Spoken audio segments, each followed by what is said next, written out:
We're interviewing an old friend, Andrew, who is actually in our book, The Healing Circle, chapter number Five. number five. And it was actually Andrew wrote a great deal of his own story, and then we worked with that and put it in a different person and presented it. But it's mostly Andrew's story that he's already told us in the book. And it's really great to have you here tonight. And I'm also here with Dave McGinley again. And Dave is here running the technological side of this, which is, I'm really happy about that. Thank you for that, Dave. Yes, but it did result in a slight delay tonight, but we are all together and very excited to explore Andrew's story. Yeah, meanwhile, Rob is in Vancouver. He's giving some talks in Vancouver, and so he's not able to be with us tonight. But we're excited to hear from Andrew and listen to his story. So we could begin with a little meditation. If everybody wants to just sit up for a moment, find your seat, and feel a sense of being rooted like a tree in the earth, and feeling what you feel in your body.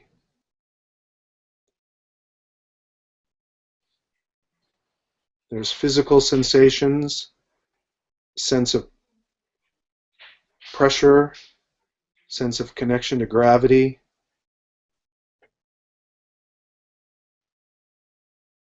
And then there's our inner feeling. We can tune into the inner weather of our emotional body. And as we breathe and stay mindful of each breath, can tune into a sense of being alive.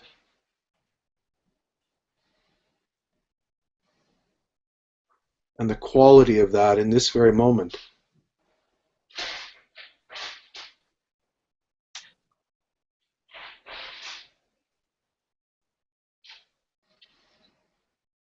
The inner vibration of life.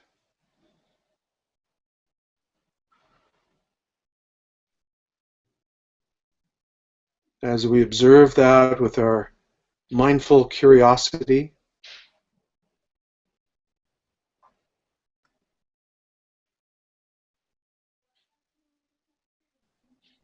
we can also deliberately rouse a sense of heartfulness,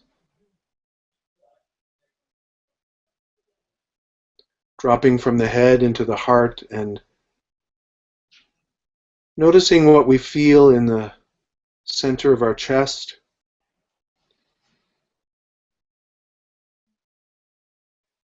sensitivity, a tenderness, and openness, a rawness of the heart.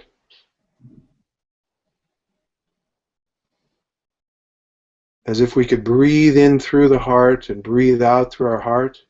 Take a few breaths in and out of your heart, center of your chest. Awakening heartfulness.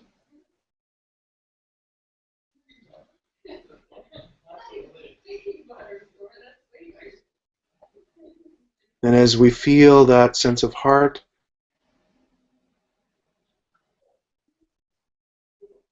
we can imagine all the people who are struggling with a cancer diagnosis or brain tumors, the ups and downs of their journeys, and with an open heart of empathy we can connect and send our love and healing intention.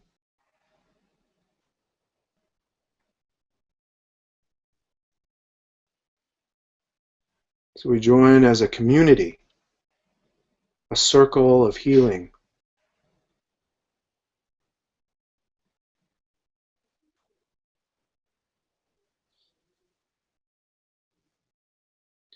From our heart we send out love and a prayer of healing May all those who struggle and suffer, whether it's with cancer or brain tumors or with whatever, may they find peace,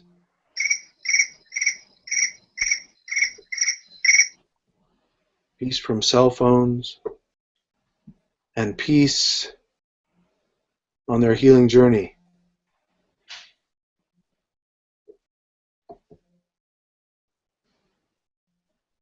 We send that out like the sun radiating in all directions. And then feeling the breath again, we can let go of any deliberate intention and simply arrive in the present moment. Rooted to the earth, mind open to the sky. Present to whatever arises.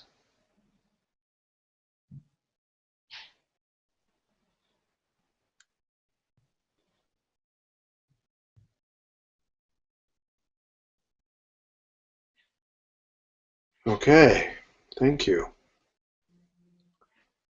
That's our start. Thank you so much, Tim. Thank you, Tim. Yeah, that's a good way to begin.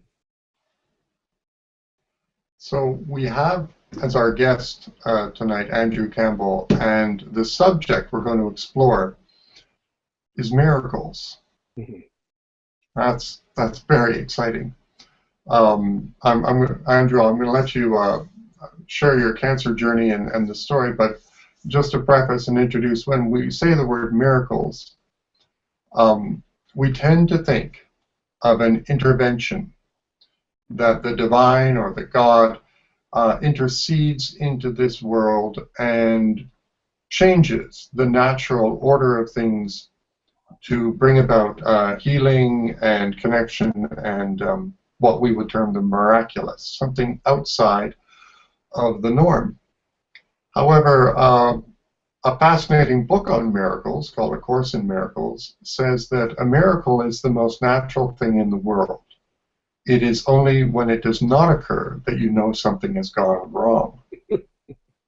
So it's pointing to the miraculous as the natural state of things. And so really, encountering the miraculous is then about dropping what is not connected to our best and most authentic self and connecting to the deep wisdom, balance of the body, the deep natural interconnectivity that we share with other beings and with the cosmos itself. It's the nature of consciousness. And that's not something we do well. Wonderful to start the podcast with Tim with your meditation, because it connects us with the breath to the deep self, and then the miraculous manifests up from that.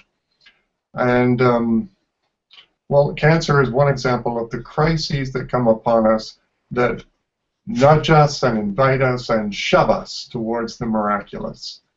And tonight we're happy to have Andrew with us. Good evening, Andrew. Good evening, David and Tim. And now, you had dealt with what sounds for many like the most terrifying cancer of all, a tumor, a cancer in your brain. And you went through an awake surgery where you were conscious through it. So I'm going to hand it over to you if you could share your cancer journey and that sense of the miraculous that emerged from it. I'd be pleased to. And I'm wondering if you could interrupt me from time to time, David, and Tim, if you could interrupt me also and ask a couple of questions, and we can prod of it here and prod of it there, and by the end of the hour podcast, we'll have the whole story. Mm-hmm. Would that be okay? That'd be great. Sure. So maybe I could first start out by saying bonjour, comment ça va, and ask you how your French is. How's your French, David? Un petit. Un petit peu. Comme ça. Pas bien. Well, how about how's Ohio gozaimasu? How are you? If I say Ohio gozaimasu to you, I'm very confused. Pardon me? That would leave me very confused. I have no idea what that means. Is that And Tim, Japanese? and Tim, how about you? Ohio gozaimasu. How are you with that one? Arigato. Arigato. So you understand Japanese, and I guess for me the whole cancer journey was like trying to learn a brand new language. Mm. Actually, brand new languages, because it wasn't only the spiritual language, but it was also the physical language. And it wasn't just the physical language, it was also the intellectual language. It wasn't just intellectual, but also creative. And not just creative, but also emotional. And so it had that spiritual, physical, intellectual, creative, emotional component, which was something I really was not prepared for, or so I thought, I should turn off the phone, shouldn't I?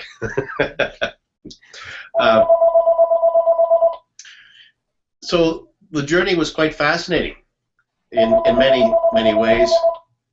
It took me into areas that I never ever would have believed about. As Tim knows, or actually Tim, you and I are going to have a golf game sometime, I think. But you'll find out that I enjoy walking in the woods, and that's one reason why I took up golf, because I think I spend more time in the woods than on the fairway. That being the case, in this whole journey, I felt like I was really walking in the woods in many ways. So it was a period of exploration, and to that extent, it was very exciting. It was exciting to the extent that, back in the 70s and 80s when I started my business career, I defined success as knowing what you wanted and getting it. And helped develop the Canada Awards for Business Excellence, where really it was all about how do companies become the best they can be, and how do they really reach their goals and their targets.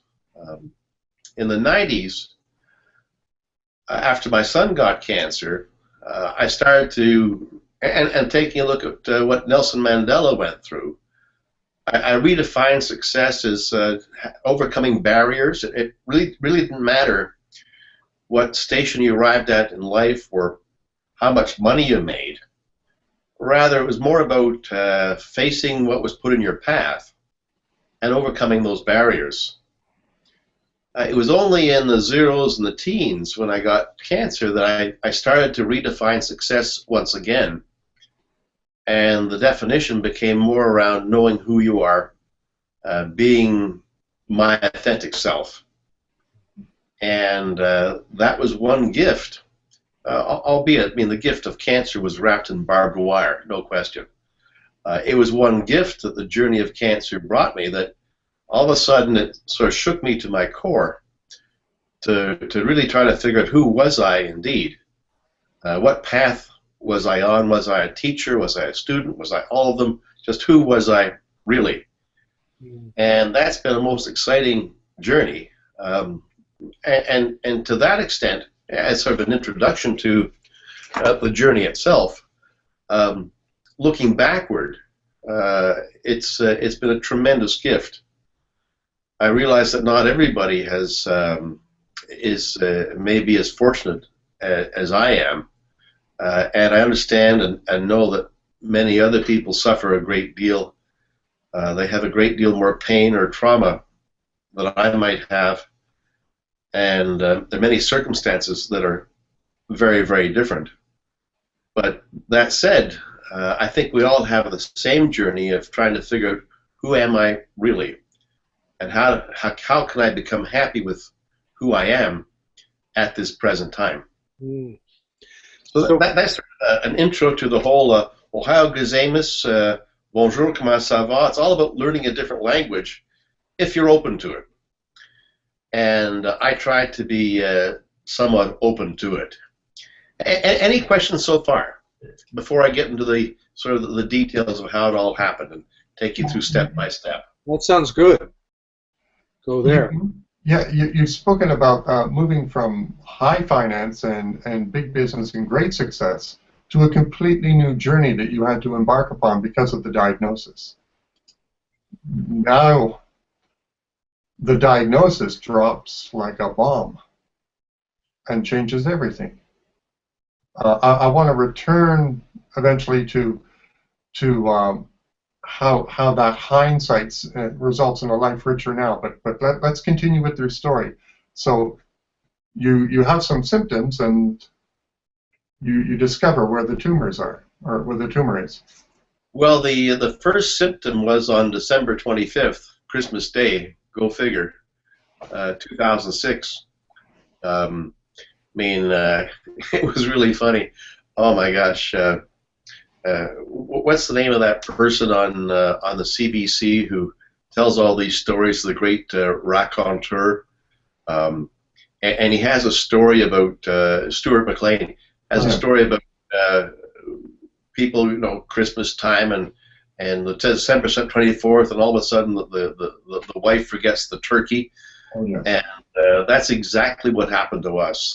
My wife may not like to hear this now, but we were sitting in the sunroom, the fire on, and December 24th, the night before Christmas. Stockings are out by the fireplace, reading the Christmas story, and we were so happy because the house was all set, and Grandma was ready to come tomorrow for Christmas dinner.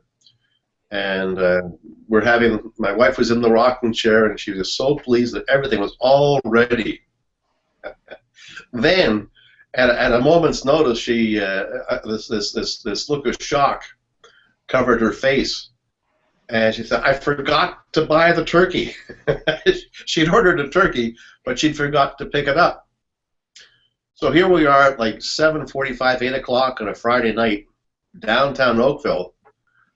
And all the stores are closed, of course. We're driving around Oakville trying to find a place where they sell turkeys. And what store is open on December 24th that sells turkeys? We finally found a Loblaws that was close to Tim Hortons. We went to the Tim Hortons. The doors were closed. We broke through the doors. We found the turkeys. We offered to pay the security guard $30 for the turkey, but he said he couldn't take him. So we walked out without the turkey, and he said, well, there's another place a long way away. So we went driving through town, and probably about an hour later, we found a store that indeed was open and indeed had 2 small turkey breasts. So we were relieved, and this was 9 or 9:30 that night. We were relieved to get the turkeys, and we drove back to our home, and we were so happy. But little did I realize that about 5 hours later, I'd have a grand mal seizure. If the timing had been a split second different, I could easily have been in a car accident, because there were no symptoms whatsoever. Nothing. Zero. No headaches, no blurry vision, no muscle problems, no nothing.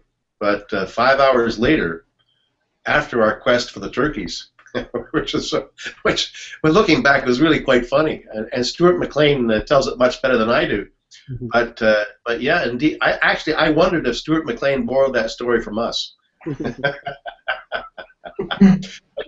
5 hours later, about 2:30 in the morning, I have this grand mal, and apparently, because I was unconscious, apparently there were fire trucks outside with their red lights flashing, and if a child was younger, maybe they thought it was Santa. I don't know, a high-tech Santa.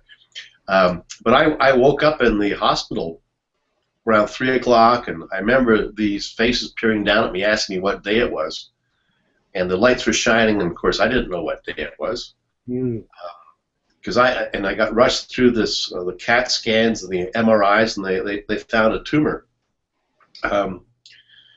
So the whole Christmas was topsy-turvy. And of course that meant that Grandma didn't come over that day for Christmas dinner. So we had a bit of a reprieve. But what a way to get a reprieve. So Grandma understood that. That's one way to look at it. That was the start of an amazing journey, quite frankly. Mm. So it led to the diagnosis of the tumor in your brain, requiring a surgery which most of us feel terror even hearing about it, let alone imagining what it's like to go through. What happened there? Oh, well, we had a number of absolutely amazing occurrences. December 26th and 27th were amazing days. All of a sudden, my mind started playing games, what's going on and what's happening. And the anxiety of waiting and the anxiety of not knowing was probably the hardest part of all. We had dinner with some friends on December 31st, and we had around the dinner. We were going to host the New Year's dinner, but our friends did instead. We had an engineer and a nurse. We had a banker and a secretary. We had a psychiatrist and a minister, and myself. I was an accountant by training. And we had this discussion about what can you count on for sure. Because I think they were more traumatized than I was, especially the psychiatrist who knew how potentially dangerous or hard or difficult this might be. But we had a core discussion about, what do you know for sure? And the only thing we knew for sure was that there was love. Because I started to go down to the sort of the quantum physics, the quantum mechanics, that if you boil it down to the theory of everything or string theory, and I'm not a Nobel Prize winner, so I don't understand that stuff. But if you boil it down, then the smallest things, even the cutlery or the chairs or the china, it's all in physics. It's in physics terms. It's all protons and electrons and neutrons, and you get into nanotechnology. It was stuff I didn't really understand. But one thing I did understood was that above all there was love, and I could understand that, and that made an awful lot of sense to me. Mm-hmm. That said, the next morning a small miracle happened in that my wife woke up before sunrise, and normally she likes to sleep in. But we were both up and said, well, let's go take a look at the sunrise. And that alone was quite amazing. We went down to the park in our car, and we sat, and we couldn't see it all that well, and so we drove down to the harbor. And at the harbor, again, there's nobody on the streets and nobody there except for one other man who was in the distance taking pictures. We sat in the car because it was rather cold and blustery, but not realizing that when you turn your car, or when we turned our car off, the lights still stayed on. We saw the sunrise, and about 20 minutes later we went to start our car, and of course the battery had been drained. So maybe Tim, I can ask you, or David, I can ask you, what do you do in a situation like this? Well, I went up to the fella, and what question would you ask this person? Cables? You have cables. Good answer. You have jumper cables. Good answer. Okay, if there was a second question, what would the second question be? So that wasn't the one I asked. What? How did you enjoy the sunrise? What's your name? Strike up the conversation. Or do you have a cell phone? Yes. Something like that. Yeah. I said to this fella, who turned out to be a fella called Rocco, I said to him, I think we're supposed to meet. Right, I remember this. And he said, yes, we are. So that sort of shook me, because instead of the normal conversation, all of a sudden something very different came out. And it was almost like going with the flow, if you will. These words sort of popped out. Well, I think we're supposed to meet. And he said, yes, we are. Okay, so anyway, we have a brief conversation. Turns out that he was a security guard. And you know, if you're going through a cancer journey, you like to know that somebody's going to take care of you. So being a security guard was really good. But that said, he was also a shaman. And that morning he had put on an amulet, which he hadn't put on for years and years and years. Of course, I told him my story.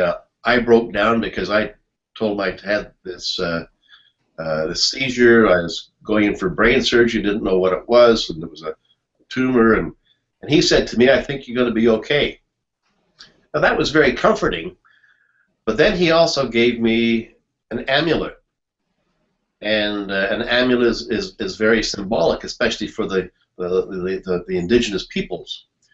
And so all of a sudden, my mind started to be open to more and different things. I learned about the one thing I could count on for sure, which was love. And now the next morning, I meet a person who gives me an amulet, a shaman, for goodness sakes. And given my paradigms, I mean, I'm a business guy. My background's a chartered accountant, so I like to touch things and feel things and see things, very hard and fast. And all of a sudden, my world is starting to open up in different ways. And I was fascinated. I could have been scared, I guess, but I was fascinated by this strange coincidence. Anyhow, what Rocco said, well, why don't you get back in your car and see if your car starts? So we got back in the car, and sure enough, the car started. You hadn't hooked up any jumper cables yet? No. So all of a sudden, I'm starting to say, well, this is new. This is different. Okay. But normally, here's another twist. When and this isn't in the book, Tim. I'm giving you the expanded version here. Normally, when your car gets disconnected from the cables that you turn it on, it starts at 1. In this case, it starts at 12. In this case, it started at 1, and that happened to be Rocco's number. He said, "That's my number." And I said, "I beg your pardon?" He said, "That's my number." Oh, okay. And all of a sudden, he's introducing Greek mythology, numerology, stuff like this into the whole dimension of things. And I'm starting to say, okay, this is unusual. This is very interesting to observe. I don't know if I believe it or not, but it's interesting to observe. And this whole cancer journey is now taking on a very different tack in my life. And looking back on it now, it's making far more sense. At the time, it didn't make a whole bunch of sense at all. It was breaking your usual cognitive sense of structuring the world. Well said. Yeah, I had a certain sense of paradigms. This is the way it works, if you will. And I think I had, having worked with businesses across Canada, I had consulted with 250 or 300 businesses across Canada, blue chip companies from Bell Canada, Shell Oil, from Air Canada to Nova Farm to Scotiabank to, well, a number of others, Toyota. I had a certain thoughts of how the world could unfold and might want to unfold. However, I'd also been on a trade mission to Japan back in the late 80s. I represented Canada for a trade mission to Japan and took work down in Australia and through the States and was over to Europe. And I thought I sort of knew how things worked. But all of a sudden, these paradigms started to shift a great deal. And I thought this was absolutely fascinating. Although at the time, I'm sure I was extraordinarily, well, I was anxious, no question. It was a very anxiety-provoking time. especially not knowing exactly what it was or exactly what was going on. Does that make any sense, Tim or David? You were still in shock. I'm still in shock. That opens up a whole different way of perceiving the world. No question, no question. Do you want to talk a little bit about your brain surgery? Sure. That too was rather fascinating. Our healthcare system is wonderful in that if you have an emergency, you get rushed in right away. If it's more elective, you don't always get rushed in. So it's a double-edged sword if you get rushed in. If you get rushed in, you know it's really serious. And I got rushed in. In early January, I met with a Dr. Bernstein, who apparently is one of the best neurosurgeons in the world. And here he is in just downtown Toronto. I am his first surgery in the year 2007. So like about 15 days after my seizure and my diagnosis as having a brain tumor, one of the world's leading surgeons is available to operate on me. Quite fascinating. Anyhow, I don't know if you can see this, but this is a small. This is by chance. There's another story behind this, but this was the size of the tumor, about 7 centimeters by 5.5 by 5.5. The size, I'll put it right against my chest, but the size of a small tangerine. And turned out it was lodged in my right frontal lobe, which is right up here somewhere. And this is the executive function. It controls things like decision making and problem solving. And there's another thing it controls. Oh yeah, it's memory. It's memory. So I mean, I'd been used to working with executives of many leading companies, and all of a sudden I'm told that my executive function, the thing that I use to make decisions and solve problems, and which controls your emotions and things like that, has now been affected by a tumor, which is just absolutely massive. I mean, you just imagine this lump being in your brain. That added another level of anxiety to my whole journey, and you know, your mind literally goes wild. You know, what is the problem here? But fast forward to the day of the surgery, and it was quite remarkable because I was lying on the gurney just about ready for the operation, and I felt a tremendous sense of peace. It was a peace that passed all understanding. I had never felt this sense of extraordinary peace before, and ever since the beginning of December 25th to January 1st, the meeting with Rocco and the amulet, and now I get this peace that passed understanding. I'd always thought I'd be fine, and I always thought I'd be okay. I think people around me were more afraid than I was, but I had this incredible sense of confidence, not knowing all the details. I guess the further away you are from some things, the simpler it looks. I didn't know how intricate or how tough it would be to have a brain surgery, but I felt this tremendous peace that passed all understanding, which was an extraordinary experience. If we could just hold on with that. Are you saying peace enveloped you when you lay down on the operating room table, or it was there throughout the operation? This is before I went into the operation. Uh-huh. This is before they actually rolled me into the operating room. Yes.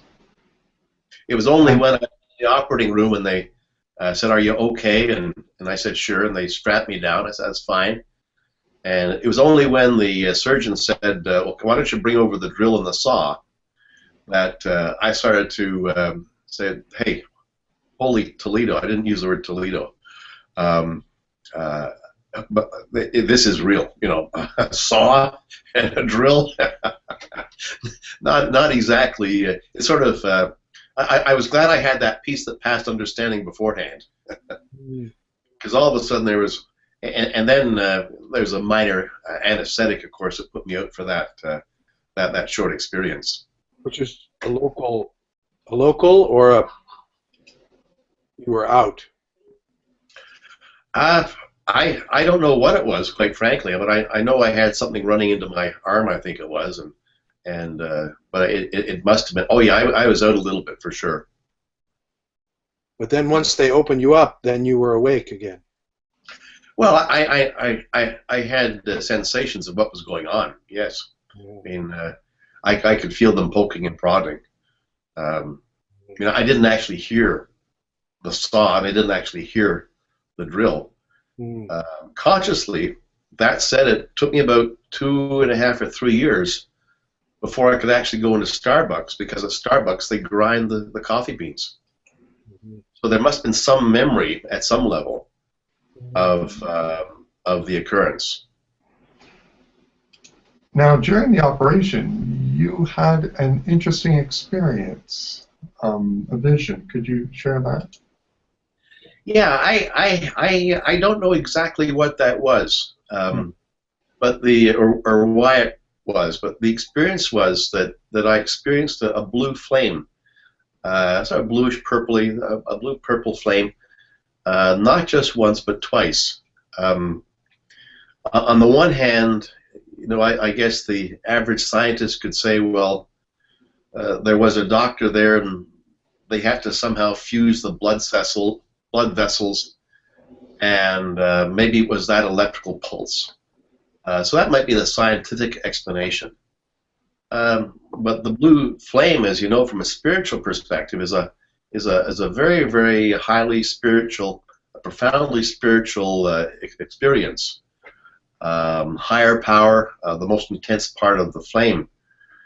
And I interpreted, I guess the important thing for me in that journey, as it may be for other people, is how do you interpret it? Now, how do you interpret the chance meeting with the shaman? How do you interpret the giving of an amulet? How do you interpret the world-class surgeon being there for you so fast? How do you interpret the blue flame? How do you interpret that sense of peace of past understanding? But I interpreted the blue flame as being a very spiritual thing. I had grown up with a sense of purpose in my life. I was indeed an ectopic pregnancy, so the chances of me being born and in this world is like 1 in 300 or 1 in 400,000 at that time, because an ectopic pregnancy. So that's where I think the fetus is in the fallopian tube. But the chances of moving is really quite rare, apparently. So I came into this world having an unusual start, but also with my mother telling me that I had a purpose in this life. So the blue flame sort of tied into that purpose in life, and it tied into the experience that my father-in-law had had as well. That sense of purpose, of course, is still unfolding, but it resulted in a change in direction for you, a complete change in life as you wanted to align with that purpose. Yes, it did. And there are a couple of elements to this. First of all, consider my background, and then we'll get to the purpose, and thirdly, where I am now. My background was in business. I had handled a number of situations where I had to turn around a company, taking a company that was bankrupt or insolvent and turning it around. Well, the first thing you do in that is you change the mind of management. Usually that means you've got to fire the executive team and bring a new set of executives who can really drive the business in a new, different way.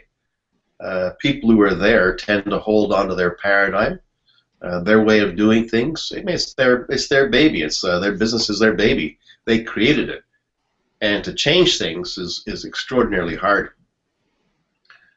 Moving to what happened during the event, during my healing journey, I met with a Dr. Cunningham, and Dr. Alistair Cunningham is a noted authority on cancer matters. He was the winner of the first prize given by Dr. Rogers. It came with a $250,000 award for complementary and alternative medicines, or what I call integrative medicines, really. And he talked passionately about if your body has developed cancer, then your body learns to recognize that cancer as normal. So there's something that you really have to do to change the soup. And with a name like Campbell, changing the soup was a pretty easy concept. How do I change the soup? So what did I do essentially after the Blue Flame and all those spiritual experiences and meeting a number of wonderful people? I had to fundamentally alter what I did and who I, not just what I did, but who I was. Because what I did also defined in part who I was, and what I was defined in part who I was. So there was a combination, a real linkage between the two. So after surgery, I remember waking up around 11:10 that morning, and they showed me the tumor. Again, it was sort of like this, and this is not a styrofoam thing. So I knew it had gone. The fortunate thing was the tumor was nicely, well, my wife said it was nicely circumcised. I had a colonoscopy about a year earlier, and I also knew what circumcision was, but the right term for being so neat and so well defined was circumscribed. And so fortunately the tumor was nicely circumscribed. So the doctor said that they thought they got, let's say, 95%. Little did I know that doctors almost always speak in legal terms. So they can't say they got 100% because there's always that chance. And brain cancer, as you said earlier, David, is very different from all other cancers. Indeed, there are 135 different types of brain cancers, and I had the best of the worst, if you will. My tumor was an anaplastic oligodendroglioma, and I was very fortunate that it was nicely circumscribed. They said it had taken probably about 10 years to grow, so it was very slow growing. But not every brain cancer is like that. Indeed, it's it's not like breast cancer or skin cancer where you can cut it out. It's a very different thing. So, and in addition, of course, whenever you have brain surgery, that's an acquired brain injury. So, I mean, I know I can't do what I used to do. I can't perform at the same level I used to perform. I don't have the same decision-making or problem-solving skills. I don't have the same executive function. I don't have the same control over my emotions that I used to have. So things are different now. And yes, the mind has changed entirely, no question. Andrew, can you speak more about that sense of accommodating that change and that loss, that journey of growing into that experience? Wow, that was a whole different. Good question.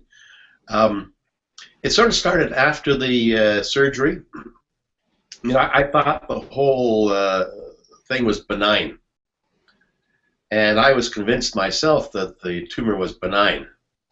About 3 weeks later, we went to see the doctors at Princess Margaret Hospital, who were wonderful, by the way. And they said they'd never seen this sort of a tumor in a person like me before. Normally it affected people 20 to 30 years younger. And they'd never seen it. So I felt even less comfortable because I indeed was sort of like a guinea pig.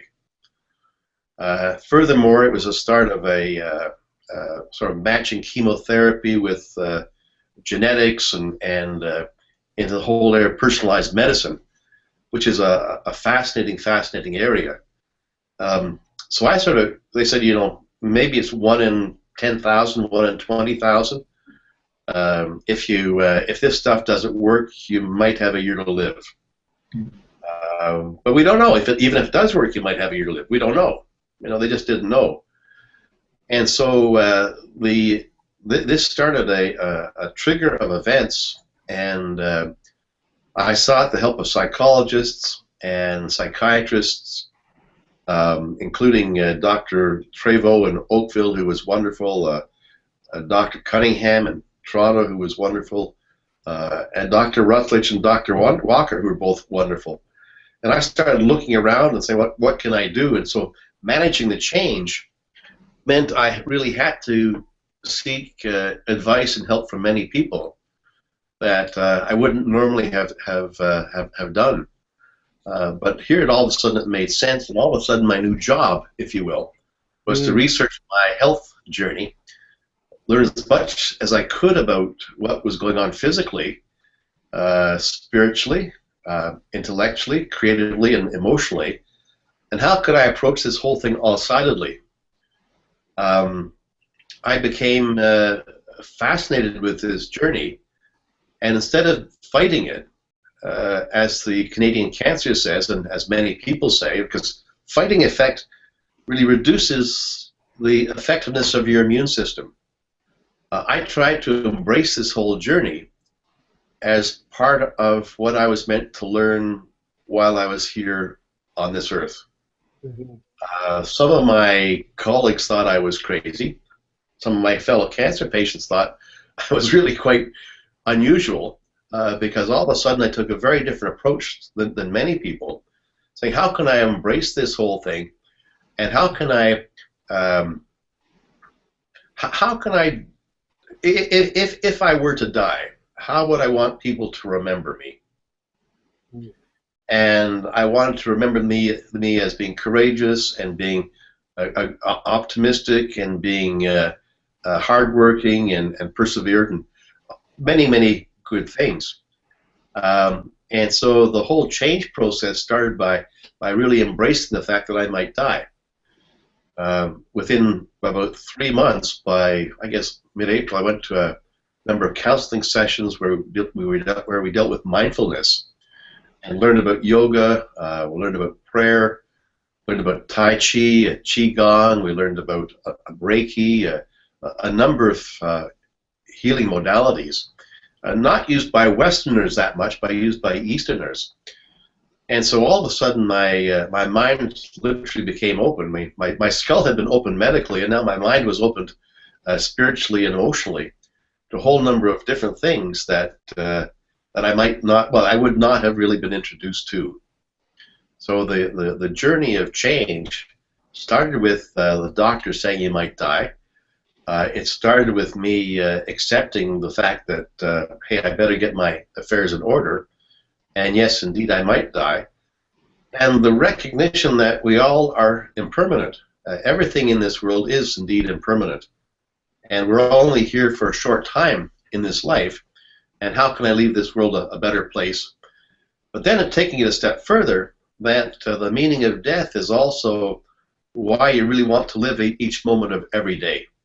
And how can you savor every single moment of every day and convert every minute into moments that you're treasured. And all of a sudden, the reds became redder, the blues became bluer, the yellows became yellower, and life was extraordinarily exciting. Risky, because I might not be here in a year, and big unknowns. Big unknowns. Does that answer your question, Tim or David? Or? Yes, beautifully, because you talked about how in order to embrace your life, you needed to embrace your death. And to suppress or deny the eventual reality of that fate, you know, our mortality, would mean that you were denying one of the essential aspects of your humanity. And here your goal was to move towards authenticity and this new wisdom that was emerging.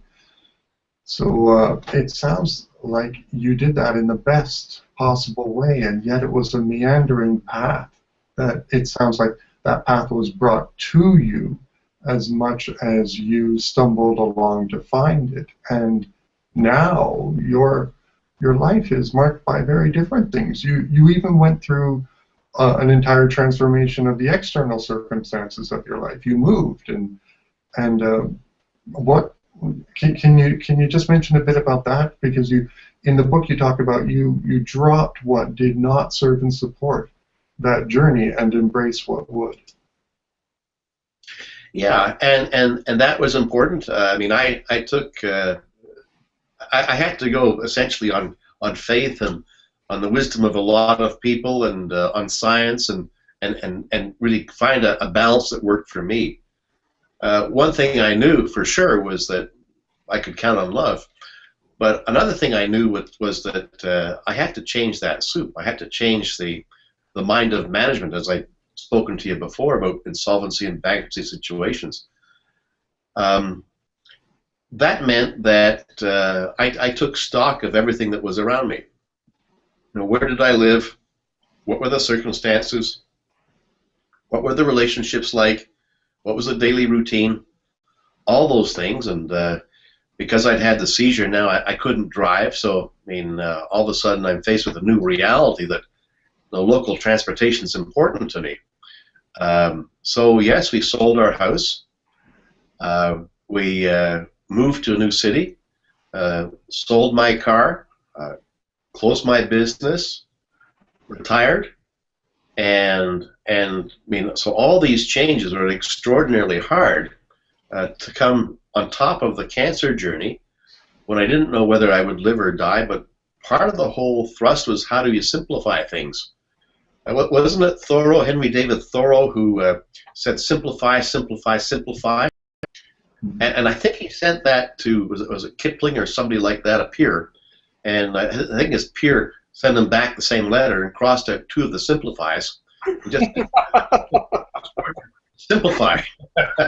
Please simplify. But there was something about so there was something about being cleansing, about getting rid of all the clutter. Because whenever you move, you got to get rid of the clutter. And what we started to find was that the more complex you become inside, the more simple it can be outside. And the complex stuff outside tends to clutter up, or can tend to clutter up what's inside. So I started to simplify things, and it also made me sort of challenge, you know, what am I really here on this earth to do? And so I may have digested about 50 books, which I found rather fascinating. I mean, one of the books I looked at was the Mayo Clinic's book on the book on alternative medicines, where they talk about using well, the modalities that we discussed. It's stuff like the science of the mind and biofeedback and hypnosis and meditation, muscle relaxation, relaxed breathing, Tai Chi and yoga, acupuncture, magnetic therapy, Reiki, and the average Western mind cannot understand and does not understand a lot of this stuff.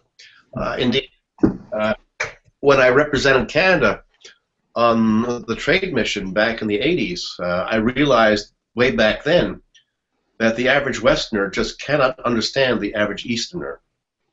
And our medicine has been around for about 200 years in the West, the scientific method.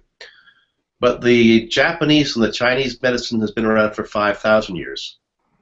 So maybe I should really open my mind to what else is out there. I wanted to have the best in the world for me. I had one shot at this thing, and I mean, this was me they were talking about. I was not a statistic. So I really wanted to change things and do what I thought was best. I thought that to really live my true purpose at that time, and it had been a great run before, no question, had a been a great run. but maybe it was time for a change. Yogi Berra said it best, when you come to a fork in the road, take it. And that was a real fork in the road. Yogi Berra didn't tell you what fork, and that was a problem. But I figured it was time for a change, and so how could I simplify things? And I had to simplify things financially. I had to simplify things from a work perspective in a very practical way. I mean, I had to get my wills together and all the practical things you do. I wanted to tell everybody I knew that I loved them, and I wanted to leave every single relationship that it was complete when I had each meeting. And so all of a sudden things changed, and I had to say, well, maybe if I do this, and if I change some of these things, I'll have a bit longer to live, because I want to be around to see my granddaughter get married. And what do I have to do? And so I sourced the world for all sorts of things, and I realized that I had a long-term disease, and I had to really be my best healer. And it comes back to what you said before: how can I find the natural elements in me? And this is what Hippocrates said, about the medicine, about your body is the strongest form of healing. And how do I make that work for me?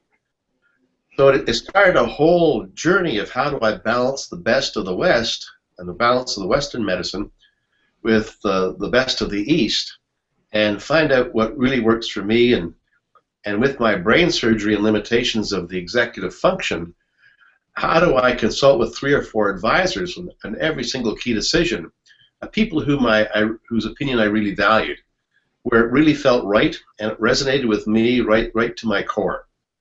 How could I do that? So it started a real journey in that way.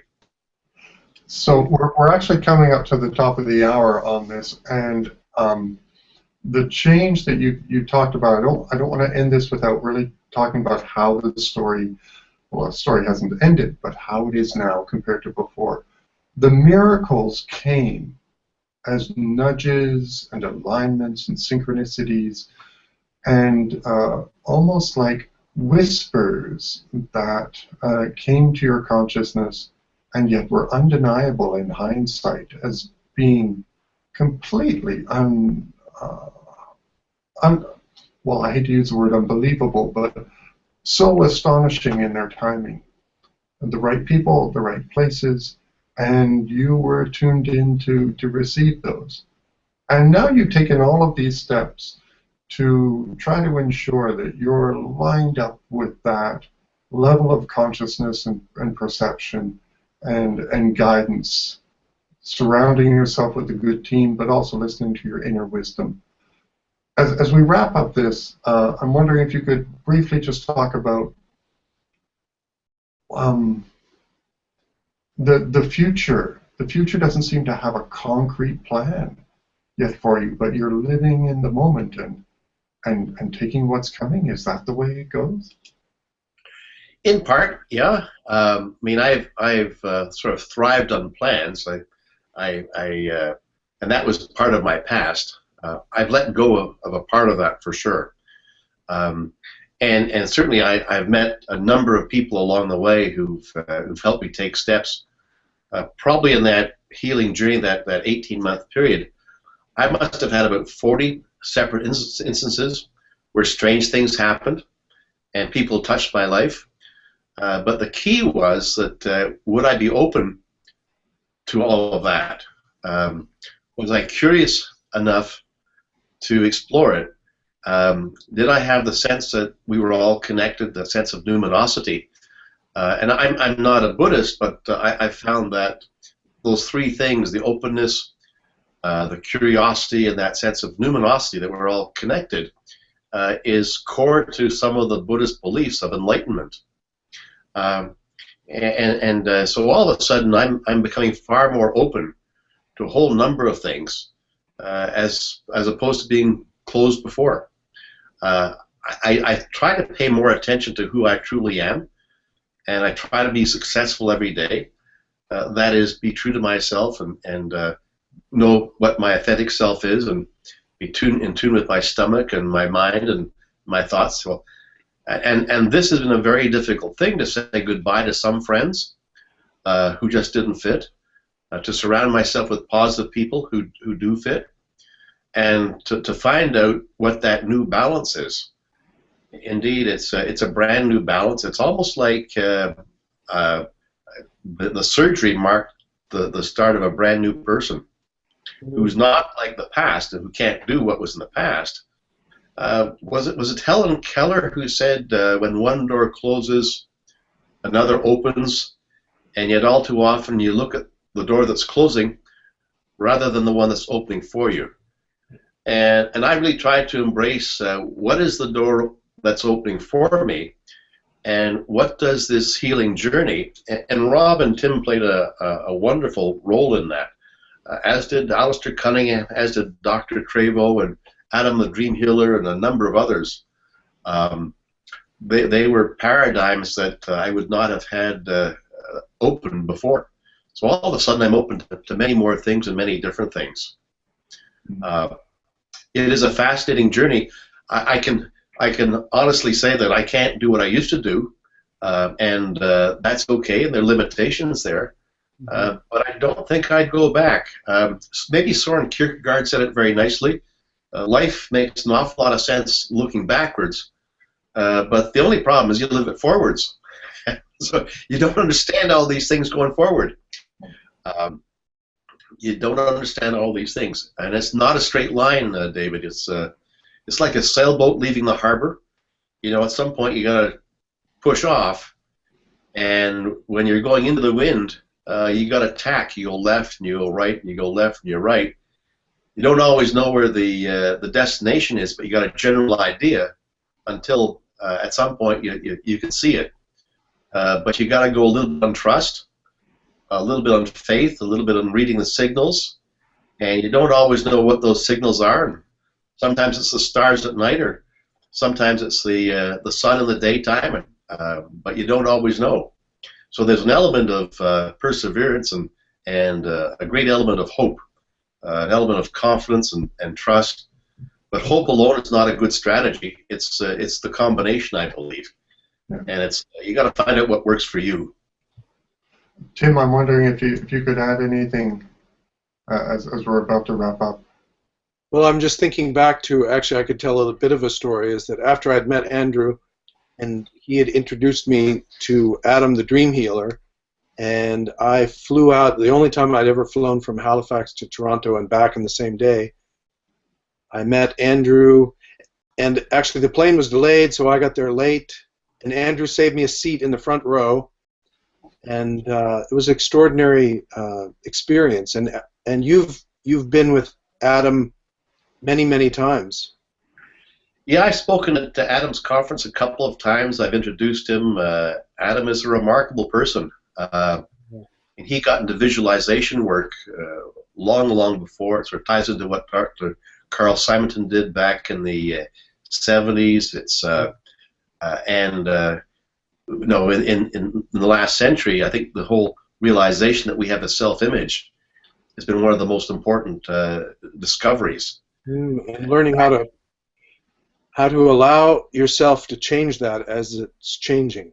Yeah. And in the healing journey, it's how you can use those T cells to really bombard the cancer cells. Yeah. And how to use your mind over matter, because the emotions can run wild, no question. Mm-hmm. So meditation is a key thing in that for me. Mm-hmm. I think that I would ask you if you can think of other people out there who are maybe confronted with what you were confronted with. If you have like 3 sentences in terms of summarizing what's most helpful for people when they don't know what to do.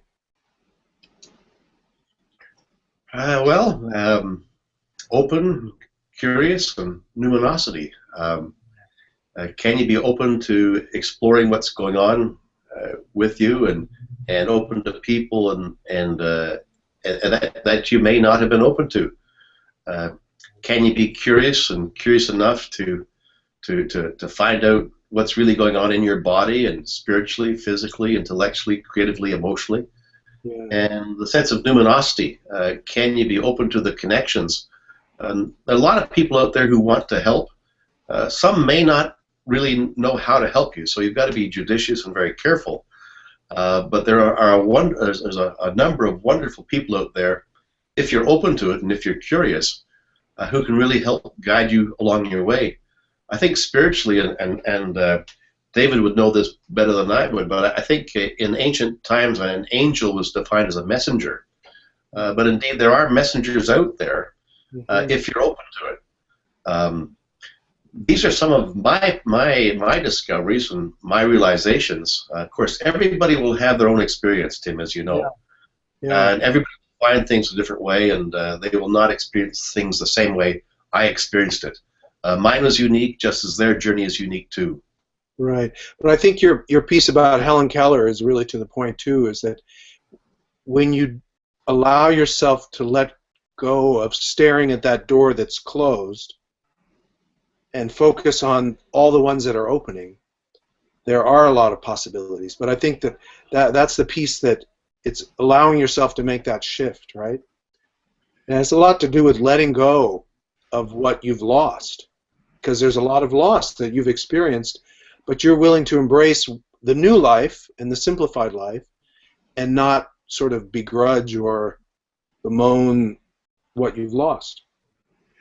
I mean, that's quite deep. Yeah. And that's true. There's something about that sense of loss, the sense of acceptance, the sense of surrender.